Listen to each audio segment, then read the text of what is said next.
கவலைப்படாத. நேத்து தான் உன்னை சந்தோஷமா பார்த்தேன். இப்ப உன் மூஞ்சி இப்படி இருக்கிறத பார்த்தா எனக்கே சங்கடமா இருக்கு. செப்பு சிலையாட்டம் நீ இருக்க. உன்னை விட்டுட்டு உன் புருஷன் புத்தி ஏன்தான் இப்படி போகுதோ தெரியல. அவகிட்ட என்னத்தை தான் அப்படி கண்டாரோ. அதுதாங்க எனக்கும் பொறுக்க மாட்டேங்குது. நீ ஏன் சொல்றல செப்பு சிலை மாதிரி நான் இருக்கேன்னு. அப்படி அந்த சீமச்செடிக்கு என்னத்தை தான் போட்டு மயக்கினாலோ தெரியல. எப்ப ஏடு ஐஸ்வர்யா மாதிரி வருமா, ஐஸ்வர்யா மாதிரி வருமானு. ஏ அப்பா, எப்ப எடுத்தாலும் அவ பேச்சுதாங்க. நானும் மனுஷன் அங்கனே இருக்க போய் தான் அப்படி பேசுதாரு. தனியா வந்தாவது நம்மளை சந்தோஷமா பாத்துக்குவாரு, நம்ம கூட நல்லா ஆசையா இருப்பாருன்னு நினைச்சா இங்க வந்து நேற்று நைட்டியை போட்டுட்டு சிமிட்டுறேன், அப்படி சிமிட்டுறேன், இப்படி சிமிட்டுறேன், மூஞ்ச தூக்கிக்கிட்டு போய் தனி ரூம்ல படுத்துக்கிட்டாருன்னா பாத்துக்கோ. வெக்கத்தை விட்டு ஒரு பொம்பளை இதுக்கு மேல எப்படிக்கா ஆசையா இருக்க முடியும், அன்பா இருக்க முடியும்? நீ ஏன் சொல்லு. அட பாவமே, எனக்கு புரியுது. ஓ புருஷனுக்கு புரிய மாட்டேக்கே. அந்த மரமண்டக்காரனுக்கு புரிஞ்சாதான் நல்லா இருக்குமே, குடும்பம் உருப்பிட்டுருமே. ஏன்தான் இப்படி அவ மேல இம்புட்டு பாசமும் என்னமோ சொல்லுவாங்களே, ஒரு கண்ணில் வெண்ணையும் ஒரு கண்ணிலையும் சுண்ணாம்பையும் வைக்கிற மாதிரிலாம் இருக்காரு. எனக்கு தெரிஞ்ச ஒரு ஜோசியர் ஒருத்தர் இருக்காரு. அவர்கிட்ட போய் நாம குறிக்கிட்டு ஏதாவது மருந்து மாயம் பண்ண முடியுமான்னு கேட்போமா? என்னக்கா சொல்ற? மருந்து மாயமா? அப்படின்னா என்ன? எனக்கு இதுலலாம் நம்பிக்கை இல்லையே. ஏ எங்க அக்கா அம்மாவா ஒருத்தி கல்யாணம் முடிஞ்சு அவளை அவ புருஷன் என்னன்னு கூட கேட்கலன்னா பாத்துக்கோ. எவளோ காதலியா அவ நினைப்பாவே இருந்திருக்கான். நாங்களும் பார்த்தோம் இது சரிப்படாதுன்னு சொல்லிட்டு மலையாள மாந்திரவாதி ஒருத்தர்கிட்ட போய் மருந்து வாங்கியாந்து பால்ல கலக்கி கொடுத்ததுதான் தாமதம். ஏ அப்பா, மறுநாளே அவ கூட சிரிச்சது என்ன, அவளை கூட்டிட்டு அங்க இங்க அலைஞ்சது என்ன? அப்புறம் என்னத்த சொல்லுத? கையில ஒண்ணு வயிற்றுல ஒண்ணுமா இப்ப இருக்கா பாத்துக்கோ. சந்தோஷமா இருக்கா. நீ வேற அடிக்கடி உன் புருஷன்கிட்ட சண்டை போட்டுக்கிட்டு நிக்கிற. என்னைக்காவது ஒரு நாள் ஒன்ன விட்டுட்டு மூத்த பொண்டாட்டியே கதின்னு போய் கிடந்துட்டாருன்னா என்ன செய்வ? என்னக்கா சொல்ற? அப்படியெல்லாம் நடக்குமா? அப்படியெல்லாம் நடக்காதுன்னு சொல்லவும் முடியாது, நடக்கும்னு சொல்லவும் முடியாது. ஆனா ஓ விஷயத்துல நடக்கிறதுக்கு 100% சான்ஸ் இருக்கு. ஏன் தெரியுமா? ஓ புருஷன் தான் ராவானாலும் சரி பகலானாலும் சரி உன்னை என்னன்னு கூட கேட்க மாட்டேக்காரு. ஐஸ்வர்யா ஐஸ்வர்யா ஐஸ்வர்யான்னு அவளையே தாங்கிக்கிட்டு தானே அலையுதாரு. ஓம் புருஷன் எப்ப அந்த பக்கம் சாய்வாருலாம் சொல்ல முடியாது. அவர் அந்த பக்கம் தான் இருக்காரு. ஓம் பக்கம் இன்னும் வரவே இல்லை. எல்லாவனும் 2ஆம் பொண்டாட்டி கெட்டுனா 2ஆம் பொண்டாட்டியே கதின்னு கிடப்பான். ஆனா ஓம் புருஷன் மட்டும்தான் மூத்த தாரமே கதின்னு கிடக்குறான். எங்களுக்கே அது அதிசயமா இருக்குன்னா பாத்துக்கையேன். அதனாலதான் சொல்றேன், மந்திரவாதி கிட்ட போய் மருந்து வாங்கிட்டு வந்து கொஞ்சம் பால்ல கீழ கலந்து கொடுத்தோன்னு வச்சுக்கோ. அப்புறம் அனிதாவே கதின்னு தான் கிடப்பான். ஏக்கா, அது மட்டும் உண்மையாயிட்டா போதுக்கா. எனக்கு இந்த உலகத்துல வேற எதுவுமே தேவையில்லை. என்னமோ தெரியல, அந்த ஆளுக்கு என்ன பிடிக்குதோ பிடிக்கலையோ, எனக்கு அந்த ஆளு மேல ஒரு தீராத காதல் பார்த்துக்க. அதை வெக்கத்தை விட்டு நானும் சொல்லிவிட்டேன். ஆனா அந்த ஆளு எங்க காதல வாங்குறாரு? ஏக்கா, அவரை தவிர நான் யாரையும் எடுத்து கூட பார்க்க மாட்டேன். என் மனசு பூரா அவர் தான் இருக்காரு. நீ எப்படி அது இந்த ஒரு காரியத்தை மட்டும் பண்ணிவிடு. அப்புறம் அவரை எப்படி கைக்குள்ள வச்சுக்கணுமோ நான் அப்படி வச்சுக்கிறேன். பின்ன அதுக்காகத்தான் நான் இருக்கேன். மல்லிகாவா கொக்கான்னு இங்க பாரு. நீ என்னமோ ஒரு சேலை சென்னியே ஆன்லைன்ல போடுறேன்னு போட்டியா இல்லையா? அதை மட்டும் போட்டு கொடு. எனக்கு நீ வேற ஒன்றும் செய்ய வேண்டாம். இந்த ஊர்ல 4 செருக்கி மோளுவாரு கழுவோம். பெரிய பீத்துன்னு என்கிட்ட பீத்துறாளுவோம். அதான் எனக்கும் வாங்கி கொடுக்கறதுக்கு ஆள் இருக்குன்னு நானும் அங்கிட்டு இங்கிட்டு உடுத்துட்டு போய் ஓ சார்பா பீத்துவன்ல. ஐயோ அக்கா, இப்படி தானா? அதை அன்னைக்கே போட்டுட்டேன். வரட்டும், வந்ததும் நானே கொண்டாந்து வீட்டில் தரேன். அதான பார்த்தேன். அனிதாட்ட கேட்கறதே தப்பு. அனிதா செய்யாம இருப்பாளா? சரி அனிதா, அப்ப எனக்கும் வீட்டுல வேலை கிடக்கு, நான் வாரேன். ஆமா, ஓ புருஷன் எங்க போயிருக்காரு? கழுத கிட்டா குட்டிச்சவரு வேற எங்க போவாரு? ஒண்ணு அந்த சீமாட்டிய பார்க்க போயிருப்பாரு, இல்ல ஆத்தா கிட்ட போய் ஒப்பாரி வைக்க போயிருப்பாரு. இது வேறையா? விளங்கிரும். சரி அனிதா, நான் வாரேன். சரிக்கா. எப்படியோ இந்த மனுஷனுக்கு மருந்த பால்ல கலந்து கொடுத்துடணும். அப்புறம் இந்த அனிதாவே கெதின்னு கிடப்பாரு. அந்த ஐஸு வீட்டு பக்கம் வரட்டும், அப்புறம் இருக்கு அவளுக்கு. ஐயா, நீ எத்தனை நாள்னாலும் இங்க இரு, அதை பத்தி எனக்கு கவலை கிடையாது, எனக்கும் நல்லதுதான். ஆனா எத்தனை நாளைக்கு நீ இங்க இருப்ப? இங்க பாரு, அவ உன் பேச்சுக்கு அடங்குறவளா தெரியல. அவ என்னனாலும் பண்ணிட்டு போறானே, செவனேன்னு விடு, குடும்ப சத்தம் வெளியே தெரியக்கூடாது. ஏமா, ஒரு நாள் கூட நிம்மதியா இருக்க விட மாட்டேக்காமா. எப்ப தூங்கி எழுந்தாலும் பிரச்சனையோட தான் எந்திக்க வேண்டியதா இருக்கு. நானும் எத்தனை காலம் பொறுத்து பொறுத்து போகட்டும். ஏமா, தலை வலிக்குதுமா, என்னால முடியல. ராத்திரி படுத்தா என்ன சண்டை இழுப்பாளோ, பகல்ல என்ன சண்டை இழுப்பாளோன்னு பயந்து பயந்து எத்தனை நாளுமா வாழ முடியும்? இந்த ஐஸ்வர்யாக்கும் இது புரிய மாட்டுக்கு. அவ தனி கொடுத்தனம் போறதே உங்க கூட சந்தோஷமா இருக்கணும்னு தான். நீங்க எதுக்கு இங்க வரீங்க, அங்க போங்கன்னு என்ன விரட்டுறாமா? என்ன மன்னிச்சிடல, நான் கட்டாயப்படுத்தினதுனால தானே நீ இந்த சண்டாளியே கல்யாணம் கட்டிக்கிட்ட. 2ஆம் கல்யாணம் கட்டாம இருந்தா கூட நிம்மதியா இருந்திருப்ப போல. 4 பிள்ளைகள் ஆயிட்டு, இப்பவாது சந்தோஷமா இருப்பான்னு பார்த்தா இப்பவும் தனி கொடுத்தனம் போறேன்ட்டு போய் நிக்கிறா. தெண்டத்துக்கு 20,000 ரூபாய் வாடகை. இது தேவையா? சொன்னா அடங்குவாளா? எப்பா, இவ தொல்லை தாங்க முடியல. இன்னும் என்னெல்லாம் படுத்தி எடுக்க போறாளோ தெரியல, தலைதான் வலிக்கு. என்னென்ன நீ எங்க வீட்டு பக்கமே வரல? உன் நிலைமை இம்பிட்டு மோசமா இருக்குன்னு நான் நினைக்கவே இல்லை. ரோட்ல அஸ்வின் பேல பார்த்தேன், அவன் சொல்லிதான் எனக்கு விஷயமே தெரிஞ்சிச்சு. நீ இங்க வந்து உட்கார்ந்துருக்க, ஏனே புது வீட்டுக்கு போலையா? ஆமாட்டி, நல்லா கேட்குறியே. உங்களுக்கு ஒண்ணுனா உன் அண்ணக்காரன் வந்து நிக்கிறான்ல, அவனுக்கு ஒண்ணுனா நீங்க வந்து என்ன ஏதுன்னு கேட்கணும்ல. நல்ல நகநட்டை புடுங்கிட்டு போனதோட சரி, இந்த வீட்டு பக்கமும் வரல, உன் அண்ணன் வீட்டையும் போய் எட்டி பார்க்கல. அவனே பாவம் மன வருத்தத்துல இங்க வந்து குத்த வச்சிருக்கான். அந்த சண்டாளி அடுத்தால புது வீடு பார்த்து வாடகைக்கு போறேன்னு போய் இவனை இழுத்துட்டு போயிருக்காளாமே. எவ்வளவு திமிரு இருக்கு அவளுக்கு. அவளை கேட்க ஆள் இல்லைன்னு ஆடுதா. நான் போனேன்னா சண்டை வரும், அப்புறம் இந்த ஐஸ்வர்யா ஏதாவது சொல்வாளேன்னு போவாம கிடக்கேன். என்னமா செய்யறது, ஏன் பாடையே சரியா இருக்கு. இதுல என் மாமியா வேற எதையாவது ஒன்ன சொல்லிக்கிட்டே இருக்கு. நான் எங்கிட்டும் நகர முடியாம இருக்கேன். நீ என்ன என்னைய குறை சொல்ற? நீ வந்து என்னை எட்டி பத்தியாக்கும். அதான் உன் மாமியா கறிக்கு எல்லா நகையும் செட்டில் பண்ணியாச்சுல்ல. இன்னும் என்ன அவளுக்கு சந்தோஷமா உங்களை வைக்கிறத விட்டுட்டு இன்னும் வம்பளந்துகிட்டு இருக்காளாக்கும் சண்டாளி. அவளுக்கு வேற வேலை வேணுமே. நீ என்னனே இப்படி மங்குடி மாதிரி உட்கார்ந்துருக்க? அண்ணே, அன்னைக்கு பயந்து போய் இங்க வந்து உட்கார்ந்துருக்கியா? அவளை கட்டும் போதே சொன்னேன், இங்க யாருக்கும் பிடிக்கல. நீ எங்க நாங்க சொல்றத காது கொடுத்து கேட்ட? எல்லாம் என் தலை விதி. என்ன நடக்கணுமோ அதானே நடக்கும்.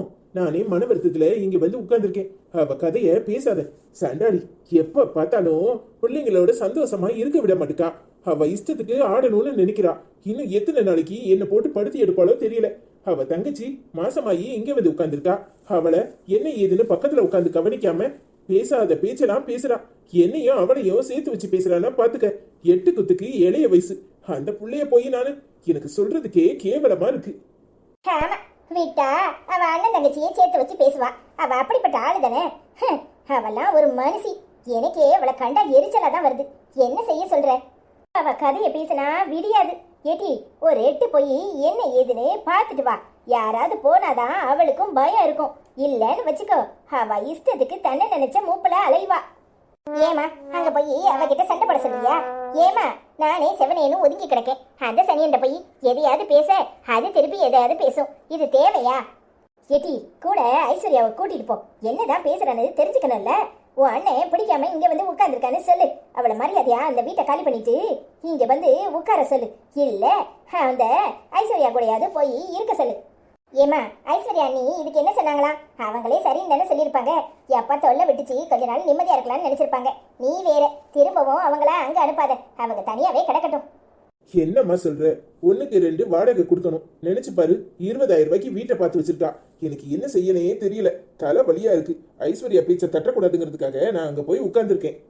அண்ணே, நீ தானே கட்டிக்கிட்ட, அப்ப நீ தான் அவஸ்தைப்படணும். இங்க பாரு, அதுக்கு பயந்து இங்கேயும் அங்கேயும் மாறி மாறி உட்கார்ந்தா எப்படி? எதை எப்படி சால்வ் பண்ணணுமோ அதுக்கு வழிய பாரு. அதை விட்டுட்டு பயந்து ஓடி ஒளிய முடியுமா? என்னம்மா சொல்ற? நீ கிளம்பு. அவங்கள நான் என்ன ஏதுன்னு விசாரிக்கிறேன். அதான் சொல்ற அல்ல, உன் தங்கச்சி என்ன ஏதுன்னு போய் கேளு. நான் வந்தாதான் சண்டையாகும். நீங்க 2 பேரும் போனா கொஞ்சம் நிதானமா பேசுவியே. சரிம்மா.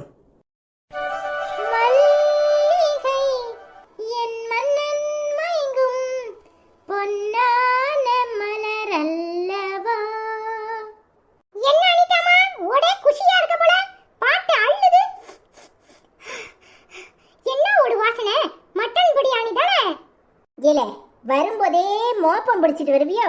ஏன் உங்க ஆத்தா ஒன்றும் செய்யலையாக்கும்? நான் அவருக்கு மட்டும்தான் சமைச்சிருக்கேன். நேரே இங்க வந்து எல்லாரும் டேரா போட்டுறாதீங்க.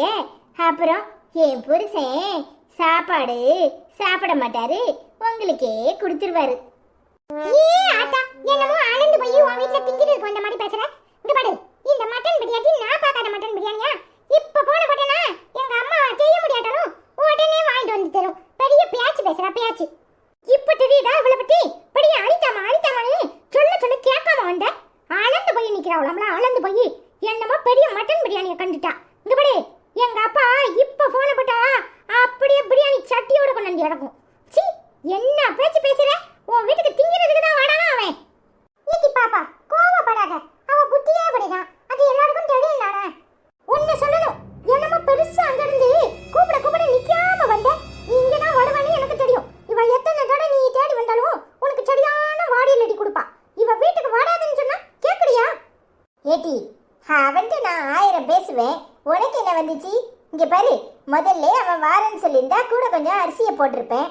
நான் குறைய தான் பண்ணேன். நானும் என் புருஷனும் இருக்காருன்னு கொஞ்சமா பண்ணினேன், அதனால அப்படி சொன்னேன். அது ஒரு குத்தமா? இப்ப சொன்னால அவனுக்கு கொடுக்காம போயிருவேனா? ஏ ஆத்தா, நீ கொடுத்த லட்சணம் போதும். உன்கிட்ட போய் ஒன்னும் அளந்து போய் திங்கிறதுக்கு ஒன்றும் நாங்க வரல. எங்க அம்மா காலையில எல்லா சாப்பாடும் செஞ்சு வச்சுட்டு என்னமோ பெரிய மட்டன் பிரியாணியை கண்டா. சரி, உன்னையும் அப்பாவையும் பார்த்துட்டு போலான்னு வந்தா மூஞ்சில் அடிக்கிற மாதிரி பேசுற. இங்க பாரு, உன்னைய என்ன தவிர வேற யாரும் வந்து பார்க்க மாட்டாங்க. எங்க அம்மா வந்து எட்டி பார்த்துருக்கா? உன் தங்கச்சி வந்து எட்டி பார்த்தாளா? இல்ல உங்க அம்மா வந்து எட்டி பார்த்துச்சா? சொல்லு. நான் தான் செடி தனியா கிடப்பானேன்னு வந்தேன். வந்த உடனே ஒரு மனுஷனை மூஞ்சில் அடிக்கிற மாதிரி எப்படியெல்லாம் பேசணுமோ அப்படியெல்லாம் பேசிடுவேன். அப்புறம் அதை அப்படியே சமாதானப்படுத்துற மாதிரி பேசுவேன். உன் உடுத்திக்குதான் இப்படி பண்ற ஜால்ராலாம் தெரியும். இங்க பாரு, உன் சாப்பாடு வேண்டாம், ஒண்ணு வேண்டாம், பேச்சோட நிப்பாட்டிக்கும். ஏல, இப்ப என்னமோ நான் உனக்கு சாப்பாடு தர்ற மாதிரி பேசிக்கிட்டு இருக்கேன். என்னல என்ன நினைச்சுக்கிட்டு இருக்க? நான் என் புருஷனுக்கு மட்டும்தான் பொங்கியிருக்கேன்னு சொன்னேன். சி, ஏண்டி இப்படி இருக்க? நீ எல்லாம் மனுஷியா? தொண்டைக்கு கீழே போனா நரவலு. பிள்ளைங்களுக்கு சாப்பாடு கொடுக்கறதுக்கு உனக்கு வலிக்குதா? என்னடி புத்தி இது? ஏங்க, நீங்க என்ன லூசா? நான் என்ன கொடுக்க மாட்டேன்னா சொல்றேன். அவன் முதல்ல சொல்லி இருக்கணும்னு சொன்னேன். இதுல என்ன தப்பு இருக்கு? நாம 2 பேர் தானேன்னு கொஞ்சமா பொங்குனேன். முதல்ல அவன் சொல்லியிருந்தா அவனுக்கு சேர்த்து அரிசி போட்டிருப்பேன்னு சொன்னேன். இது ஒரு குத்தமா? ஓ, உனக்கு மட்டன் பிரியாணி கேக்குது தனியா? அதுவும் கொஞ்சம் செஞ்சு அதான் பிள்ளைங்களுக்கும் எடுத்துட்டு போனா என்னடி தப்பு? அவங்க அம்மா காலையிலே பொங்கி வச்சுட்டு போயிருவா, அததான் சொல்ல வந்தேன். நீங்க வேற சும்மா இருங்க, எதையாவது சொல்லிக்கிட்டு. இப்போ நீ ஒன்னும் சண்டை போடாதப்பா, நாங்க கிளம்புறோம். இப்போ நாங்க ஒன்னும் சாப்பிடுறதுக்கு வரல, உன்னையும் அவளையும் பார்த்துட்டு போகணும் தான் வந்தோம். ஆனா அவ தான் செடுப்படி கொடுக்குறாளே. நாங்க வரோம்பா, இனிமே உன்னை பார்க்க இங்க வர மாட்டோம். உனக்கு எங்களை பார்க்கணும்னா நீ அங்க வா, வாட்டி போவோம். ஏண்டி நல்லதானே இருக்க? வர வர ராட்சசியா மாறிக்கிட்டு இருக்க. ஏன் இப்படி நடந்துக்கிற? ஏங்க, நான் வேணும்னு தான் அப்படி சொன்னேன். நான் அப்படி சொல்லலைன்னா அதுக்கு அடிக்கடி இங்க வரும். இங்க வந்தா அவ அம்மாக்கு பிடிக்காது, அப்புறம் அவங்கள போட்டு அடிப்பா. அதனாலதான் அப்படி சொன்னேன். எனக்கு என்ன குழந்தைங்களை விட்டுட்டு சாப்பிடணும்னு ஆசையா? அதெல்லாம் ஒண்ணு இல்ல. நீங்க வேற சும்மா இருங்க, நான் என்னைக்காவது ஒரு நாள் செஞ்சு கொடுத்துக்கிறேன். நீ ஒரு மண்ணும் செய்ய வேண்டாம். இங்க பாரு, அதுங்க இங்க வந்ததுனால ஐஸ்வர்யா போட்டு அடிப்பா. என்னைக்கு அவ அப்படி அடிச்சிருக்கா? நீ வேணும்னா வரக்கூடாதுன்னு சொல்லுவியே தவிர அவ ஒரு நாள் கூட பிள்ளைங்க அப்படி வரக்கூடாதுன்னு சொன்னது இல்ல, பிரிச்சு பார்த்தது இல்ல. என்ன ஜென்மமோ நீ? என்ன ஜென்மம்? மனசு ஜென்மம் தான். சும்மா எதையாவது சொல்லிட்டு இருக்காதீங்க. போய் குளிச்சுட்டு வாங்க, சாப்பிடலாம். எனக்கு ஒரு மண்ணு வேண்டாம், உன் வேலையை பார்த்துட்டு போ. வேண்டாடி போங்க, உங்களுக்கு 4 இடத்துல போய் சாப்பிடுவீங்க. நான் இங்க தானே சாப்பிடணும், நானே சாப்பிட்டுக்கிறேன். சி, உன்னை நினைச்சாலே எரிச்சலா வருது. அப்படிதான் வரும். அதுக்கு நான் என்ன செய்யறது? என்ன தம்பி, ஒரு தடவை சொன்னா கேட்க மாட்டேன், அங்க போய் அவமானப்பட போனியா? என்னத்துக்கு இந்த வேலையை பார்க்கற? ஏன் இப்படி பண்ற? என்ன நீ சொல்ற? எனக்கு ஒண்ணுமே புரிய மாட்டேங்குது. நானே ஸ்கூல்ல வாத்தியார் ஏசிட்டானேன்னு கவலையில உட்கார்ந்திருக்கேன். நீ வேற மண்ணா கட்டி சும்மா போய் சொல்லாதடா. எனக்கு உன்னை பத்தி நல்லாவே தெரியும். இல்ல எல்லாத்தையும் அவந்தி பாப்பா சொல்லிட்டா. உனக்கு எம்புட்டு குசும்பு இருக்கணும். ஏம்ல அங்க போன? அவதான் பேய் வந்த மாதிரி கத்துவான்னு தெரியும்ல. அவளுக்கு திடீர்னு பேய் பிடிச்சிடும். ஏன் தான் பேய் பிடிக்குன்னே தெரியாது. இல்ல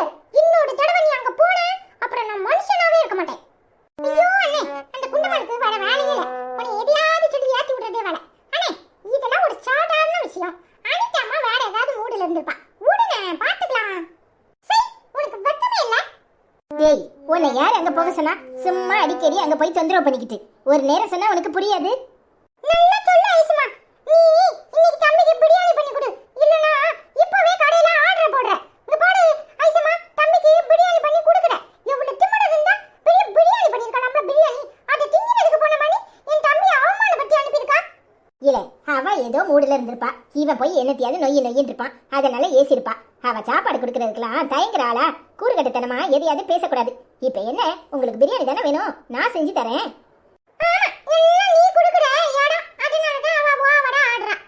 டேய், அம்மாவை மரியாதை இல்லாம பேசக்கூடாது. 2 பேரும் கை கால் முகம் கழுவிட்டு வாங்க. சிக்கன் பிரியாணி வேணுமா மட்டன் பிரியாணி வேணுமா? நான் செஞ்சு வைக்கிறேன். சொல்லல தம்பி, என்ன பிரியாணி செஞ்சிருந்தா? மட்டன் பிரியாணியா சிக்கன் பிரியாணியா? சொல்லு. ஏனே அவ செய்யறதே தான் நாம செய்யணுமா?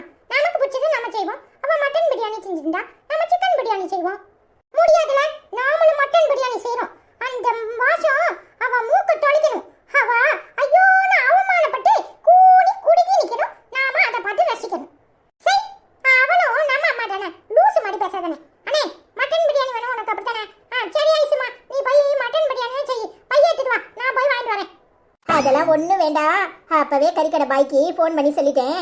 அவரே கொண்டாந்து கொடுத்துருவாரு. இது வேடையா? Super idea. தேங்க்ஸ் ஐசுமா. அதெல்லாம் இருக்கட்டும், 2 பேரும் போய் கை கால் முகம் கழுவுங்க. நான் செஞ்சு வச்சுட்டு அப்படியே சாப்பிட கூப்பிடுறேன். சரி ஐசுமா. உனக்கு என்ன தனியா சொல்லணுமாக்கும்? போ. என்னாச்சு இந்த அனிதாக்கு? ஏன் இப்படியெல்லாம் நடந்துக்கிறா? ஏதாவது காரணம் இருக்கணும். சும்மாவா அப்படியெல்லாம் நடந்துக்குவா? அவளுக்கு பிள்ளைங்க எல்லாம் ஒன்று தானே. எப்பவுமே பிள்ளைங்க கிட்ட அப்படி நடந்துக்க மாட்டாளே. நம்ம கிட்ட தான் எரிஞ்சு விழுவா. இவன் போய் எதையாவது சொல்லியிருப்பான். அவர் மேல உள்ள கோபத்துல இவன் மேல எதையாவது காட்டியிருப்பா. சரி, போய் சமையலை முடிப்போம்.